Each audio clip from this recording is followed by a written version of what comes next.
بسم اللہ الرحمن الرحیم۔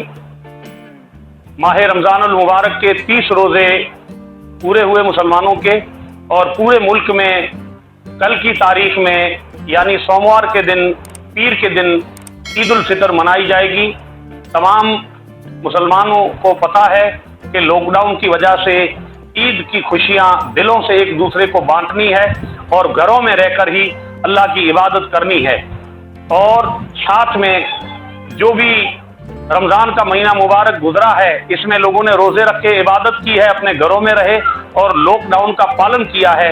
اسی طرح پرشاسن نے بھی اپنی ذمہ داری کو بخوبی نبھایا ہے۔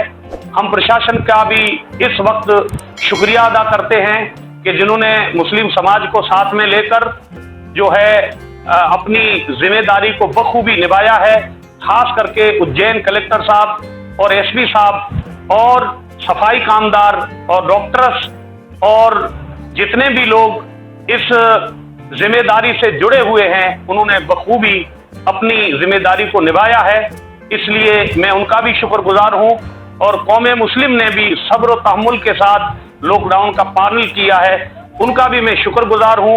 اس وقت ہم سب مل کر اللہ تبارک و تعالیٰ کی بارگاہ میں شکر گزاری کے سجدے ادا کریں، اور کل کا دن جو ہے وہ بھی خوشی گھروں میں جو ہے منانی ہے۔ چاشت کی شکل میں نفل نماز عید کے بجائے پڑھنی ہے اور گھروں میں رہنا ہے، اور غریب مسکین اور مظلوموں کی مدد کرنی ہے، پڑوسیوں کا خیال رکھنا ہے۔ وہ لوگ جو غریب اور مسکین ہیں، روز کما کے کھانے والے لوگ ہیں، خاص کر کے ان کا دھیان رکھنا ہے۔ الحمدللہ بخوبی یہ مبارک مہینہ گزرا ہے، 30 روزے اللہ نے ہمیں نصیب فرمائے، لوگوں نے تراویح اپنے اپنے گھروں میں پڑھی ہے اور لاک ڈاؤن کا پورا پالن کیا ہے۔ اللہ کا فضل ہے، اب امید رکھتے ہیں کہ یہ مرض ہمارے ملک سے اور دنیا سے جلدی جو ہے ختم ہونے والا ہے، اور ہمیں دوبارہ زندگی ہماری بحال ہونے والی ہے۔ لہذا اس بات کا ہم خیال رکھیں، اور ہمیں جو ہے اس خوشی کو گھروں میں رہ کر جو ہے منانی ہے، اور غریب اور مسکین اور مظلوم لوگوں کی مدد کرنی ہے۔ ان باتوں کا خیال رکھنا ہے۔